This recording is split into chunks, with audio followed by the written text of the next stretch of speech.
উঠেছে বলা যায় যে ২,৫০০ থেকে ৩,০০০ পশু, যার মধ্যে গরু রয়েছে ৫০০ থেকে ৬০০, বাকি কিন্তু ছাগল রয়েছে। এবং আজকে গত হাটের থেকেও প্রায় ২ থেকে ৩০০ গরু বেশি এসেছে এবং ছাগলও ১,০০০-এর মতো বেশি উঠেছে, এমনটা কিন্তু এই হাটের ব্যবস্থাপনা কমিটি আমাদেরকে জানিয়েছেন।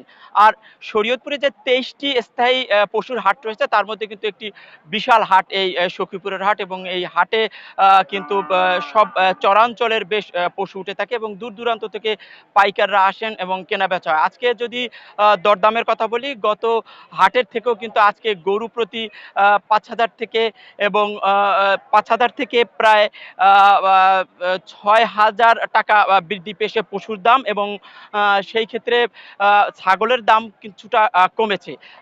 গরু আজকের বিক্রি হচ্ছে বলা যায় যে সর্বনিম্ন ৮০ থেকে ৯০,০০০ টাকা এবং সর্বোচ্চ বিক্রি হচ্ছে ২,৫০,০০০ টাকা পর্যন্ত, এমনটা কিন্তু এখানকার ক্রেতা বিক্রেতারা বলছেন। আর ক্রেতারা বলছেন যে আজকের হাটে পশুর যে মাঝারি পশু রয়েছে ১,২০,০০০ থেকে ১,৮০,০০০ টাকার মধ্যে পশুর চাহিদা বেশি। তবে বিক্রেতারা বলছেন যে ক্রেতারা ঘুরে ঘুরে দেখছেন, সেক্ষেত্রে কিন্তু তারা আজকের হাটে তেমন একটা কিনছেন না।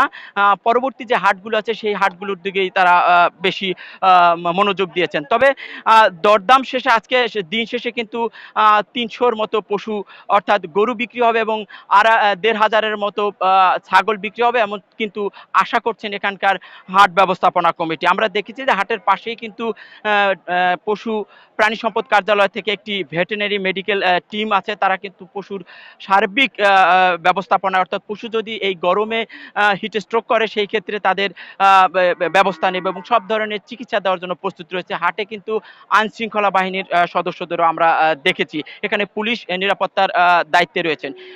প্রাণী সম্পদ কার্যালয় থেকে যেমনটা আমাদেরকে জানানো হয়েছে যে এবছর ১,০৭,০৩২টি পশু প্রস্তুত হয়েছে কোরবানির জন্য, যার মধ্যে শরীয়তপুরে ১,৩২টি পশু তাদের চাহিদা রয়েছে, আর বাকি উদ্বৃত্ত থাকবে ৬,৯৫৮টি, এমনটাই কিন্তু আমাদেরকে এখানকার প্রাণী সম্পদ কার্যালয় থেকে জানানো হয়েছে। তো আমরা দেখছি যে খুব কেনা বেচা দুপুর থেকেই বেশ জমে উঠেছে এবং ক্রেতা বিক্রেতারা কিন্তু দরদাম হাঁকছেন এবং ক্রেতারা কিনে অনেকেই কিন্তু পশু তাদের নিয়ে যাচ্ছেন, এমনটাই কিন্তু দেখছি। তো পরবর্তী যে বুধবারের হাট রয়েছে সেই হাটে আরো জমবে এবং পশু উপস্থিতি বাড়বে, এমনটাই কিন্তু এখানকার ব্যবস্থাপনা কমিটি আমাদেরকে জানিয়েছেন। তো এই ছিল আমার কাছে শরীয়তপুরের সখীপুরের পশুর হাট থেকে সর্বশেষ তথ্য।